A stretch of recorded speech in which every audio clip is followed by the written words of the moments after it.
30 years ago, in the early morning of May 6, 1996, Jessica Baggen, who had just turned 17, walked out of her own birthday party. Her big sister had thrown the party for her at her trailer home on Sawmill Creek Road, in the small town of Sitka, Alaska. It was a little after midnight. Jessica had spent the whole day laughing with family and friends, blowing out candles, and celebrating turning 17. Now the party was winding down, and Jessica decided it was time to walk home. A man who was close to her had offered to drive her home, but Jessica had declined, insisting she wanted to walk. The man will leave the party about 15 minutes after Jessica begins her journey home. The walk should have been easy. Her parents' house was less than a mile away, along a paved bike path that ran next to Sawmill Creek Road. In a town like Sitka, a walk like that was nothing to worry about. It usually took about 20 minutes. Jessica had done it before. Everybody in Sitka knew everybody else. Neighbors looked out for each other. Most people didn't lock their doors at night. So when Jessica said her goodbyes and stepped out into the cool night air, nobody thought twice about it. But Jessica never made it home. Back at her parents' house, the clock kept ticking past her curfew. At first, her mother and father weren't too worried. Maybe she was still with friends. Maybe she lost track of time celebrating her birthday. But as the minutes turned into hours, that small worry began to grow into something heavier. Something was wrong. A 17-year-old girl does not just vanish on a 20-minute walk in a town where everyone knows everyone. Finally, Jessica's parents couldn't wait any longer. They called the police. In 1996, there were no cell phones to track, no text messages to check, no social media posts to look back on. There was nothing other than to hit the streets to search while hoping for the best. Search parties were put together almost immediately, and people fanned out across the bike trail that connected the two homes, calling Jessica's name into the dark, hoping to hear something, anything, in return. For 2 agonizing days, there was nothing. Then, searchers found something that made their stomachs drop. It was the shirt Jessica had been wearing the night she disappeared, lying abandoned near the bike path. Less than 2 hours later, they found her. Jessica's body was discovered about 70 feet off the bike path, hidden beneath a fallen, hollowed-out tree trunk. Whoever did this had tried to hide her, hastily shoving her small body under the log and covering her with dirt and brush, as if trying to erase her from existence. She had been raped and strangled to death. The killer had even shoved dirt into her mouth. This wasn't just a random accident or a tragic disappearance. This was murder, and someone in or around this quiet town had done it. The location made it even more chilling. Jessica was found just a few blocks from her own home, near a main road running straight through the middle of Sitka. Directly across the street sat the Alaska Department of Public Safety Training Academy, a place meant to train the very people who protect communities from monsters, like the one who took Jessica's life. The fact that this happened in a small, safe community like Sitka threw every parent into panic. Sitka sat on the edge of the Alaska Panhandle, home to about 8,000 people in 1996. It was the kind of town where kids grew up fishing with their families, playing outside until the streetlights came on, and swimming in freezing ocean water just for fun. Children in Sitka were raised not just by their parents, but by the whole community. Crime in Sitka was almost a joke. Just a few years earlier, a national news story had poked fun at Sitka's police blotter, listing complaints about people playing croquet too loudly, and a report about a suspicious $1 bill. That was Sitka, safe, small, sleepy, until Jessica Baggen was murdered. Before we go any deeper into this story, please take a second to like the video and also subscribe to the channel. Thank you. Word of Jessica's death spread through the town like wildfire, and it left people shattered. Jessica wasn't a stranger passing through. She was a true Sitka kid, someone described by everyone who knew her as warm, full of life, and deeply loved. She adored cooking, she loved listening to Willie Nelson, and she had special memories of baking pies with her family every Thanksgiving. She had big dreams too. Jessica planned to move to Arizona for college, where she wanted to study photography and build a future behind the camera. That future was stolen from her in the woods behind her own neighborhood. Just 1 week after her body was found, about 1,500 people, well over a third of the entire town's population, gathered for a candlelight vigil at the very bridge where Jessica's body had been discovered. People stood together in complete silence for over an hour. The only sound was the cawing of ravens in the trees above them. It was, by all accounts, the largest gathering the town had ever seen. But underneath the grief was something else: fear and a burning need for answers. Who could have done this to Jessica? Was the killer someone from out of town, a stranger passing through? Or worse, was it someone from Sitka, a neighbor, a friend, someone people saw every single day without ever suspecting a thing? The town demanded justice, and they demanded it fast. The problem was, the small Sitka police department had almost no experience handling a case like this. Murders simply did not happen here. There were no advanced computer systems, no easy way to cross-reference evidence. What they did have was a piece of physical evidence collected at the crime scene: reddish blonde pubic hairs, along with blood on Jessica's shirt that did not match her own blood type. Investigators had also recovered semen from her body, so detectives turned to the only tool they had. They pulled DMV records and built a list of local men with red or reddish blonde hair, hoping that somewhere on that list was the man who killed Jessica. One by one, suspects were brought in, questioned, and cleared. Investigators looked hard at anyone connected to Jessica or seen near the area that night, including one of the last 2 people known to have seen her alive, a young man who had actually offered her a ride home that night. Jessica told him she'd rather walk. He left about 15 minutes after she did. When police told him the next day that Jessica was dead, witnesses say his face showed pure shock and horror. His DNA was taken. It did not match. Another strange lead involved a local boatman, someone who lived and worked around the harbor. When investigators searched his boat, they found something odd hanging above his bed: a nude poster of a model. The model's name, by pure and eerie coincidence, was also Jessica. It was enough to make investigators look twice. Enough circumstantial weirdness to raise eyebrows around town for years to come. But in the end, his DNA didn't match either. He was cleared, just like more than 100 other men whose DNA would eventually be tested and ruled out over the coming decades.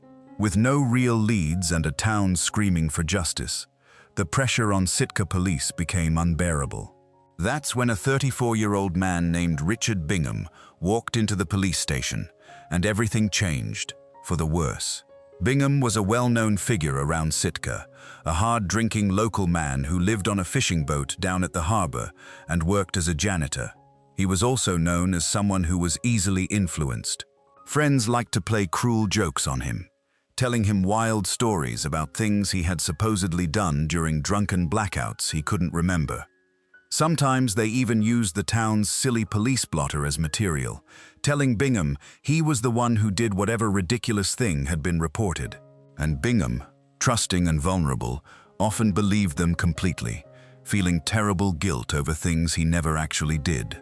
When Jessica's murder rocked the town, one of Bingham's so-called friends took the cruel joke too far. He suggested to Bingham that maybe, during one of his blackouts, he had something to do with Jessica's death. Bingham started having disturbing dreams, flashbacks he couldn't explain.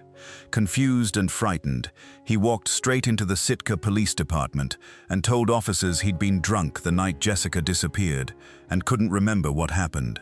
He asked them to help him piece it together. The police thought they had their answer. Officers used an aggressive interrogation method known as the Reed technique, a tactic that has since been widely criticized for producing false confessions across the country. Part of this method involves police insisting that evidence exists proving a suspect's guilt, even when no such evidence is real. During hours of relentless questioning, officers fed Bingham details about the crime. He agreed with some, half agreed with others. Nothing he said on his own turned out to be accurate, but by the end of it, exhausted and confused, Richard Bingham confessed to raping and murdering Jessica Baggen. 10 days after Jessica's body was found, Bingham was arrested and charged with her murder. The town breathed a sigh of relief. Case closed, or so everyone thought. But here's where the story takes a devastating turn, because while police were busy building a case against an innocent, vulnerable man, the real killer was walking free, right under their noses, and had been on their radar the entire time. 2 months before Jessica Baggen was murdered, an employee at a local grocery store called C-Mart found a co-worker crying in the break room.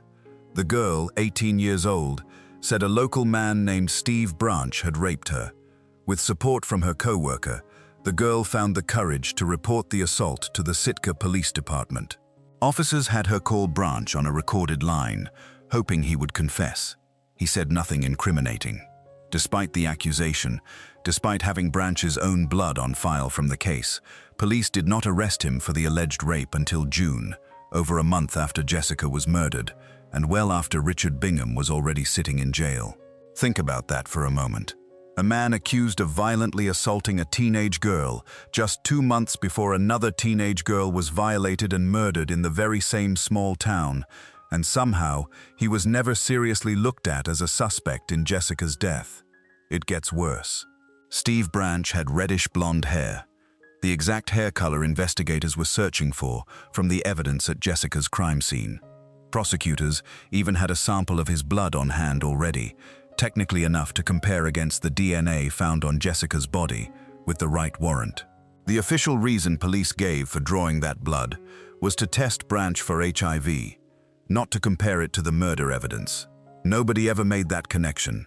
Nobody ever tested it. In 1997, Branch stood trial for the sexual assault of the teenage grocery store worker. On the stand, he cried. He admitted he'd made a mistake, but insisted what happened between them was consensual. The jury deliberated for only a few hours before acquitting him of all charges. Branch walked free. He stayed in Sitka for the next 15 years, keeping a low profile, quietly paying off old legal debts from the case in small increments over time. In 2010, he packed up and moved with his family to a small town called Austin, Arkansas, just northeast of Little Rock. And that, for over 2 decades, was the last anyone thought about Steve Branch in connection with anything. Meanwhile, Richard Bingham's life had already been destroyed.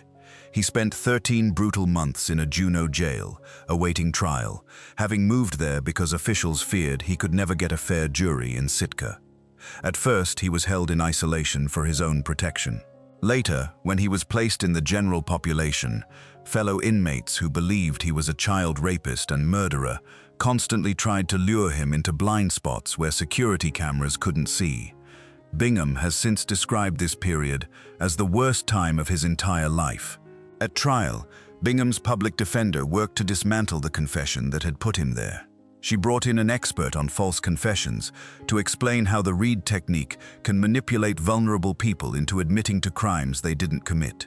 She played the interrogation tape for the jury. A psychologist testified that Bingham had intellectual vulnerabilities that made him especially easy to manipulate, and a state crime lab technician confirmed a crucial fact. The DNA collected from the crime scene did not match Richard Bingham at all. After a 10-day trial, the jury took just 2 hours to acquit him on every single charge. One juror later said the verdict meant something chilling. If Bingham didn't do it, then the real killer was still out there, walking free. Bingham never went back to Sitka. Convinced that people there would hurt or even kill him if he returned, his lawyer drove him straight from the jail to the airport. He flew to Seattle, hitchhiked through Montana, and eventually settled in Bellingham, Washington, where he tried to rebuild a life under a cloud of suspicion that never fully lifted, even decades later. With Bingham acquitted and no other suspects identified, Jessica Baggen's murder went cold. Very cold. Detectives and a private investigator hired by the Baggen family spent years chasing leads that went nowhere. More than 100 men had their DNA tested and ruled out, one after another, with no match. The case moved from investigator to investigator over the years, haunting each one who worked it. Some kept photos of unexplained injuries found on Jessica's body pinned to their office doors, asking anyone who walked in if they had any idea what might have caused them. Nobody ever knew for certain. 2 decades passed. Jessica's parents grew older, still without answers about who took their daughter from them on the night she turned 17. Then, everything changed with a new kind of science. Around 2018, investigators began hearing about a groundbreaking method called genetic genealogy. This technique had just been used to catch one of the most notorious identified serial killers in American history, the Golden State Killer, by comparing crime scene DNA against public ancestry databases where ordinary people upload their own DNA profiles to learn about family history. A cold case investigator working on Jessica's file decided it was worth a shot. What did they have to lose? The old DNA sample recovered from the crime scene back in 1996 was submitted to a lab that specialized in this new science. Genetic experts began the long, painstaking process of building a family tree, working backward from small genetic matches, tracing bloodlines back over a century and a half to shared ancestors, then working forward again, branch by branch, family by family, searching for the one person who could be Jessica's killer. It took months of digging through records, making phone calls and tracking down relatives, some of whom refused to help, and some of whom, thankfully, did not hang up. Finally, the family tree pointed to one name: Steve Branch, the very same man who had been accused of violating a teenage girl just 2 months before Jessica's murder. The very same man with reddish blonde hair. The very same man whose blood had been sitting in a police file for over 20 years, never once compared to the evidence found on Jessica's body. By this point, Branch was 66 years old, living quietly in Arkansas, far away from Sitka and the past he seemed to have left behind. Investigators attempted to secretly collect a discarded DNA sample from him to confirm the match without tipping him off. That attempt failed, so Alaska investigators flew all the way to Arkansas to confront him directly.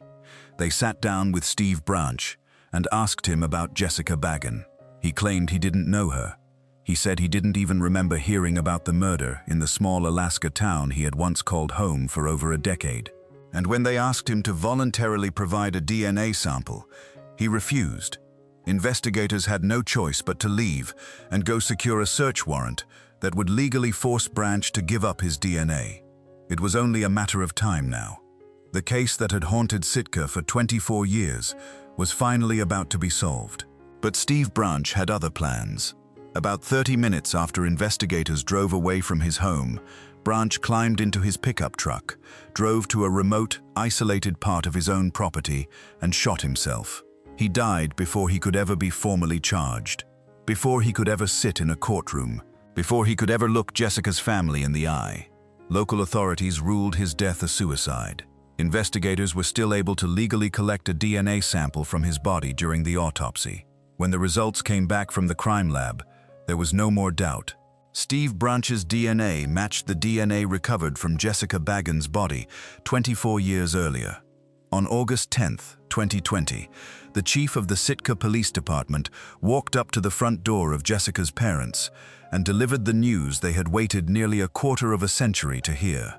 Their daughter's killer had finally been identified. And in the same breath, they learned he would never face trial, never face a jury, never be forced to explain himself. He had taken the easy way out, escaping any real accountability for what he had done. The following day, the Alaska Department of Public Safety announced to the world that Jessica Baggen's case was officially solved. For Richard Bingham, the news landed like a grenade dropped into his already unsettled life. After decades of living under a permanent shadow of suspicion in a new state, hundreds of miles from the town that once nearly destroyed him, he finally had proof of what he had always known. He never hurt Jessica. But the confirmation came far too late to undo the 13 months he spent in jail. The trial that put his life on display, or the 24 years he spent looking over his shoulder. People close to the case have since questioned how something so obvious could have been missed for so long. A man accused of a violent sexual assault against a teenage girl, with matching hair color, with blood already sitting in a police file, living in the exact town where Jessica was murdered, and somehow he was never truly investigated. Some who worked the case have since called the oversight nothing short of shameful, admitting they still think about what they missed, wondering how things might have gone differently if Branch had simply been looked at a little closer, a little sooner. Jessica Baggen would be in her 40s today. She might have become the photographer she always dreamed of being.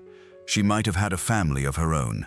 Instead, her story became a warning about how quickly an investigation can go wrong when police lock onto the wrong man, and how a predator can hide in plain sight for decades simply because nobody thought to ask the right question at the right time. Jessica's case may be closed, but for the family and community who loved her, the wound left behind will never fully heal. If you enjoy videos like this, make sure to like this video, subscribe to the channel, and leave a comment sharing your thoughts below. Justice may be delayed, but as Jessica's story proves, it is never truly out of reach.